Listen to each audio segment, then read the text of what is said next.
ជាបាត់ថមនាងខ្ញុំឈ្មោះសុកស្រីណែតជាសិស្សរៀននៅថ្នាក់ទី5កនៃសាលាអន្តរជាតិ UKL សូមលំអោនកាយគោរពចំពោះលោកគ្រូនាយកលោកស្រីនាយិកាលោកគ្រូអ្នកគ្រូសិស្សានុសិស្សព្រមទាំងប្រិយមិត្តទាំងអស់ជាទីគោរពរាប់អាន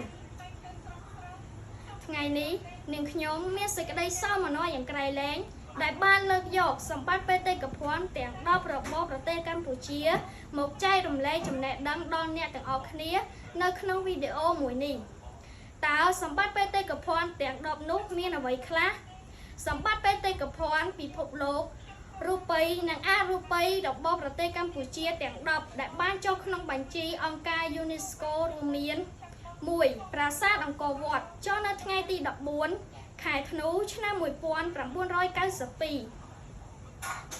របាំព្រះរាជទ្រព្យចុះនៅថ្ងៃទី7ខែវិច្ឆិកាឆ្នាំ2003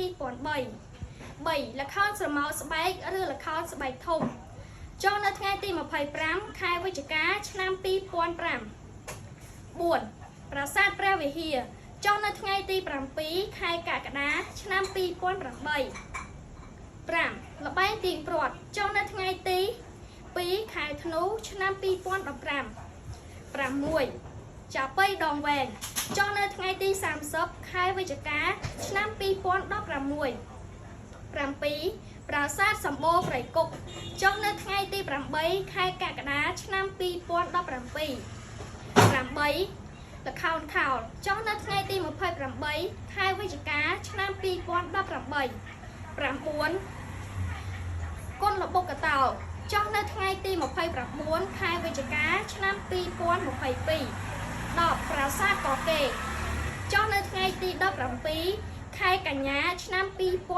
2023ជាចុងបញ្ចប់នាងខ្ញុំសូមថ្លែងអំណរគុណយ៉ាងជ្រាលជ្រៅចំពោះប្រិយមិត្តទាំងអស់ដែលបានចំណាយពេលទស្សនាវីដេអូមួយនេះតាំងពីដើមរហូតដល់ចប់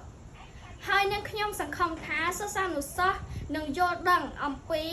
សម្បត្តិបេតិកភណ្ឌជាតិឲ្យកាន់តែច្បាស់បន្ថែមទៀតសូមអរគុណ